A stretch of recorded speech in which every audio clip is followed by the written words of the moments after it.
Hey everyone, I'm Gangry, and welcome to my debut video. These videos may not be the normal squad content you often see.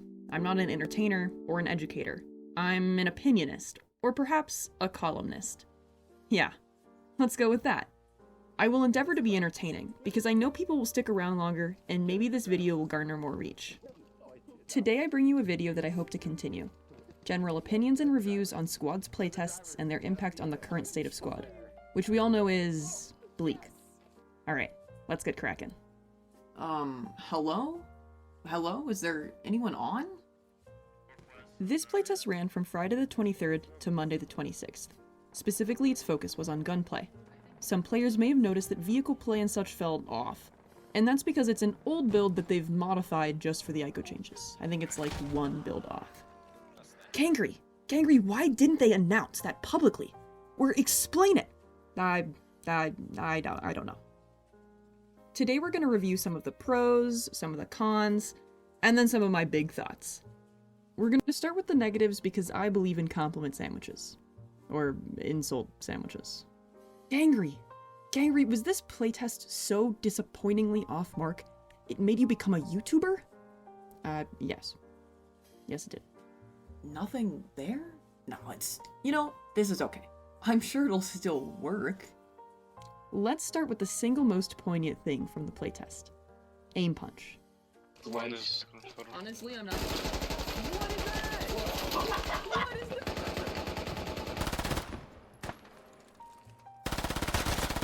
that? That major flinch bug that they claimed would be squashed or was a bit of an error, well, it's back and it's loud.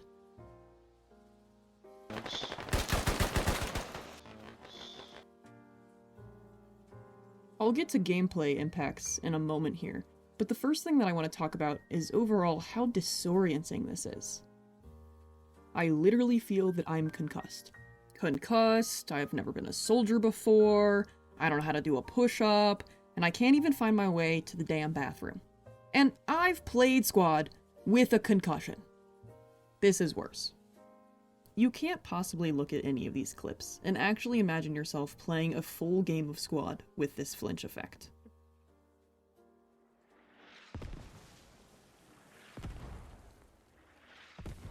What this system does is it prioritizes whoever shoots first, creating essentially an automatic loss for whoever engages second. If you see me first, you win.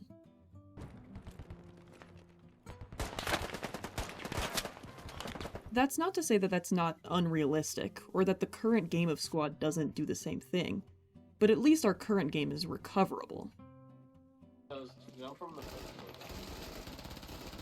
This is nigh impossible.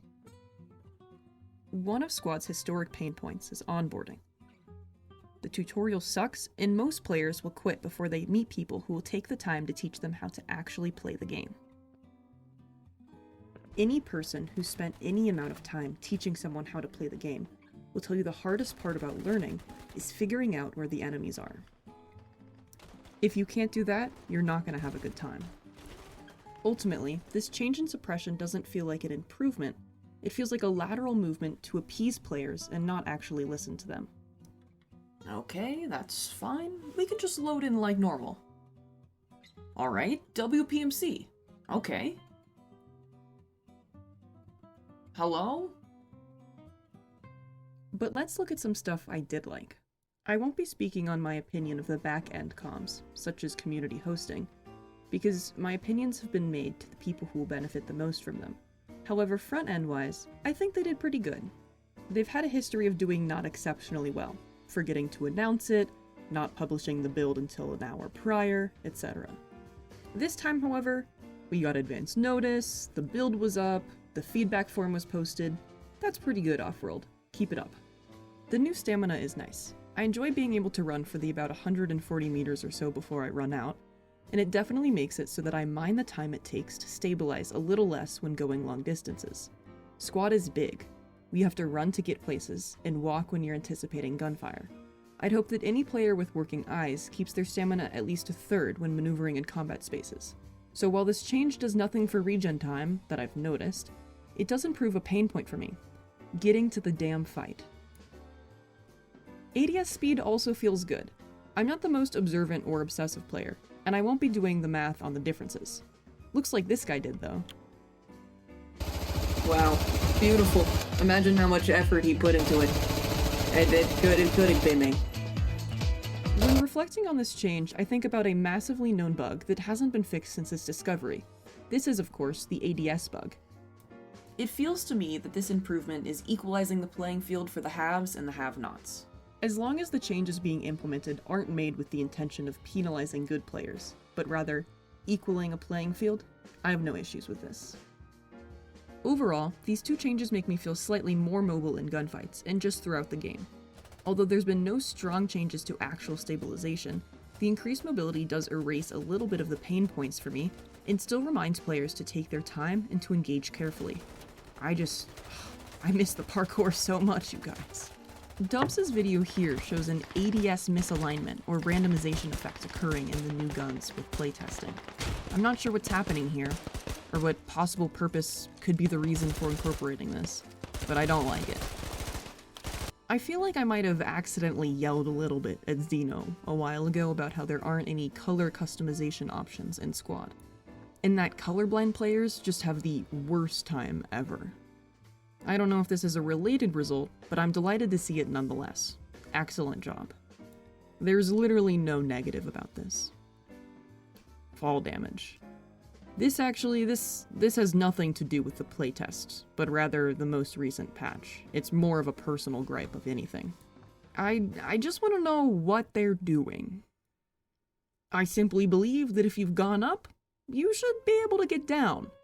That's not to say maybe you're not slightly injured. But to fold over and die? Come on. I should not be injured getting out of my own vehicle. Now, I have no issue with these changes. I even think they're neat. But they're safe and they're easy, and the real concern with Squad, clunky gunfights, are left to rot.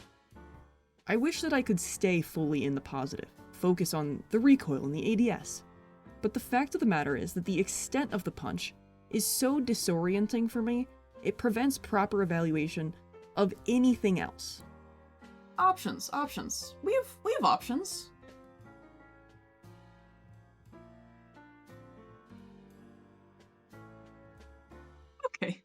Okay. You know what? Maybe I didn't want to playtest anyway. Maybe I'll just look on Reddit. Wow, they're sure making this accessible to everyone. I'll admit here, I have what I like to think is a disproportionate amount of contact with the community team. And they've been loud recently. Streaming, YouTube, updates. We hear you, we're listening, they cry. And now, if that was true, Offworld, then why the hell is nothing happening? Now, I believe them when they say that they're reporting. Come on, it's a form. It's a data point telling them what we want. What's so unfathomable is that what we're reporting to them, and they're reporting to development, or projects, or whomever, behind the scenes is being ignored and washed away again. Gangry, you're not being fair. What about the stakeholders? What about the economy? Okay, listen. I can't read their minds. No one can. But when their entire platform over the past few months is we love you, we hear you, we're listening to you, and then there's not a difference between this playtest and the last, and the biggest complaint is completely ignored? What are we supposed to think? Here's the thing, alright? With these changes, the game is not fun. Why the fuck do we still play it? Oh, Gangry, there's nothing on the market. It's incredibly niche. My autistic ass could spend 1,000 hours on each kit and vehicle, and I like to yell at other people. Now, I can suffer through a 2-hour game of Squad, and log off for the night, and get on the next day. 2 2-hour games, 3 2-hour games. But this? Man, I was tired after 20 minutes. My first gunfight, and I felt like the 3,000 hours I've put farting around in this game were reduced to 30 seconds. If I'm not having fun, if I can't engage the enemy and fight back, If I can't win when I'm in second place and crawling across the line, what's the point? I may as well sit in a bush and ankle blast every idiot who runs by just to get the drop on them. And that isn't fulfilling or dynamic or collaborative, it's farming. And if I wanted to do that, I'd go back to Minecraft. So what is it that they're afraid of? What are you afraid of? Squad is a dying game. I could use a Nerf gun into a room of streamers and hit at least one who's made this bold claim. And every time there's data and statistics and arguments about numbers. Fire teams did good, they cry. Fire teams is awful, they wail. But the amount of people who buy the game, well, that only matters to Offworld. Because the only metric that matters to anyone else is who stays. Who will I recommend the game to? Who will buy a gun skin and never equip it because they want to support the company? Who will waste their free time after a long day of work to donate $100 to a charity stream for the hell of it? Big surprise, drumroll please, the community, which ever so dwindles. Numbers go up and they go down, but as more servers are throwing in the towel the new licenses that are stayed popped, what's the damn point? The game needs something that's not fresh or exciting and flashy, except for Ukraine, that was great. The game needs to listen. Listen to the players that teach others how to play the game. Listen to players that have been backers for more than a decade. Listen to the no-life freaks and the weekenders. And when the community team gobbles it all up, and says thank you, and gets the numbers and analysis of feedback, implement it. I could count on two hands the amount of times I've heard a commitment in the past year from Offworld about something that's going to happen. Every week, the marketing team is going to highlight a server. Every month, we're going to release a video about this thing or that thing. And every time, they do it for one time, or maybe two times, and then it dies. And then it dies, and then it dies. We can see through these lateral changes disguised as improvements, and we abhor them. Ultimately, Offworld, your vision of the game means nothing if the people who buy it put it down and never pick it up again. I started this game in 2022, and if I wasn't playing with an entourage of friends, I would have refunded it after the first round. With this goddamn aim punch, I'd refund the title after my first engagement. And yes, playtesting is playtesting. I know that. It's important and it sucks, and sometimes we get in there and it crashes 80 times and nothing happens. But was the first playtest not enough? What will it take for you to turn your listening ears on, if not for the price tags dwindling before your eyes? As Skywarp said, Squad is supposed to be a game of skill and a little luck. Now if that's your aim, Offworld, holy shit, you're bad at aiming.